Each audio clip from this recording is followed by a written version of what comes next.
Our first reader tonight is Katerina von Fretwell. So Katerina von Fretwell's 10th and 11th poetry books with her cover art came out in 2024. Familiar and Forgiveness, Ace of Swords, and Holy in My Nature with Silver Bow Publishing. Her eighth, Dancing on a Pin, Inanna 2015, was longlisted for the League of Canadian Poets Lothar Prize and was part of the International Festival of Authors Battle of the Bards.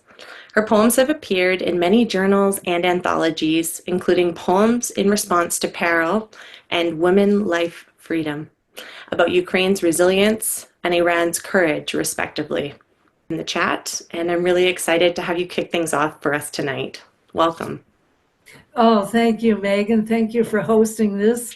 It's wonderful to be and to see Candace in the flesh, Zoom-wise, and also to be reading with Kathy and Mary Lee. And thank you, everybody who's come. Okay, Holy in My Nature. That's my art on the cover, the wave. And it's about my love of nature and my fear for nature's well-being and longevity. So without further ado, Weapons of Mass Revelation. Edward Bertinsky, Jennifer Bakewell, and Nicholas Dupensier, the book Anthropocene. There I stand, stilled, silenced, sepulchral, gazing not only at a photo show at the AGO, but also at a cathedral of sarcophagi, each mural or film still, digitally stitched like an electronic quilting bee, unflinchingly mirrors the fast track of our human impact. I bow before this uncanny altar, lit up in rhino horns, gouged earth, steaming rivers, toxic tailing, smog trails, barren bluffs. How on earth did the author photographers risk their lives by slapping lenses high onto choppers, low onto diving bells, to poke inside mountains, seafloors, sinkholes, swallowing family homes, oil refinery islands, stinking waterways? Drones increasing their reach, the trio presents this final frontier, eroding and exploding, frying and dying, as we elbow space, prod soil, stifle rivers, shoot for fun, eat all we see, grow our garbage, not to grind us in guilt, but to goad us into stewarding that which sustains us, trees to breathe, soil to flower, water to float life. And I think my poems explain themselves, so I'll just get right into them. Personal Anthropocene. Through reciprocity, the gift is replenished. All of our flourishing is mutual, from robin wall kimmerer, braiding sweetgrass. Solastalgia defines an individual's sorrow over climate change-caused losses. Near Perry Sound, where I lived for 40 years, I mourned the dropped populations, fox, moose, bear, beaver, turtle, woods walks and swims empty as a cemetery. I tallied barberries crowding out wintergreen, zebra mussels muscling out pickerel and pike. Come spring, I emptied the patch of ramps until swept into an attitude of gratitude, respect for this unsolicited bounty, and horror at the colossal carbon cost of my longing for leeks in winter. No sense preening at the epic named for mankind. My footprint reflects the oversized ego that deems people queen of all species, a phrase refracting my rare but unstoppable bouts of shopping, mainly for bargains and books, shelves and closets overflowing. This next poem, Judge's Choice and the World Around Us. I lived in Seguin Township from April 82 to April 2023.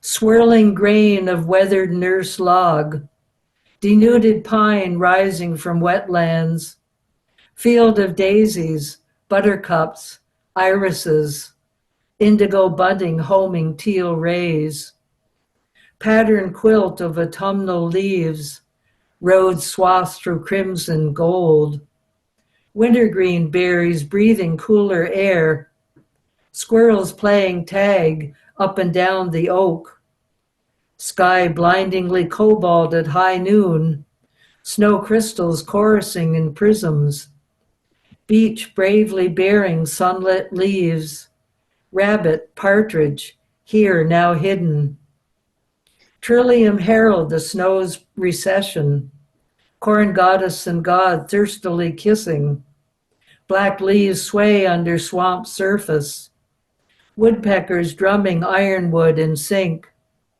birth, growth, decay, death, procession, seasoned holy, embodies my stages, presenting before my awakened eyes, eye wide, gratitude no mere platitude, sun dimpling, snow smoothing, lightning revealing, how can I not revere these pageants inviting witness, preserve every imperiled speck and act.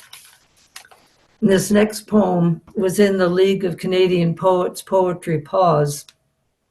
COVID correction. Mother Nature unwrinkles her brow, cleansed of pesky jet contrails. Cargo and cruise ship scarcity unclogs nature's veins of garroting particles. Waters, less bitingly torrid, regain Earth's AC rhythm, sea, cloud, rain, sea, cloud. Her desiccated, desertified quilts, regreened, cradle seed, feed, and herbs. But COVID is cruel. Climate refugees and heroes die beside eco-criminals. The tipping point teeters on COVID's blood-red, prickly surface, our wake-up shock, admitted only in extremity. We're cloistered. Our home exhales in relief. This next one, to be a bay. Only 30% of English words are verbs, but in Potawatomi, that proportion is 70%. A bay is a noun only if the water is dead. When bay is a noun, it is defined by humans, from braiding sweetgrass. Imagine a language that allows a bay to be a bay, not just a lump on a map, but a non-human person, singing to cumulus and conversing with mergansers. Georgian Bay is more than a biosphere, designating at-risk species. She was my home for 40 years, a residence, housing not just cottages stuffed with objects, but also pike, pickerelweed, snappers, swimmers.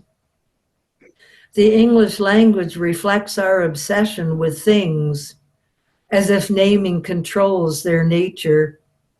In Potawatomi, things are named nouns only if separated from living beings. A basket woven from black ash and sweetgrass reminded me they walked together, chemical-free. This living art held blueberries and pine cones, gifts gracing Georgian shores, and my trail hugging Lake Ontario in St. Catharines. And this next poem is part of a series called Burning Up. Can we put the fire out? Why does the Pacific plastic island vastly dwarf Lytton, BC? The international inferno is Lytton. The town that flamed into nada, nothing. Rest in peace, 2021. Now we're pouring accelerant onto an overheated planet where fires devour cars and condos, cornfields and cougars, as if the globe's one big campground bonfire. Once healthy hikes dance us into cancer. Sequoia and cedar crackle into charred tombstones. Caring communities flare into bare ash. Flora and fauna fade into soon-to-be fossils. Haven't we pioneered solutions right now, at least to lessen the ferocity, all-consuming winds, floods, fires, allowing every being on earth the slight odds of survival? And my final poem is called Honorable Harvest. Never take the first plant you find, as it might be the last, and you want that first one to speak well of you to others of her kind, also from Braiding Sweetgrass.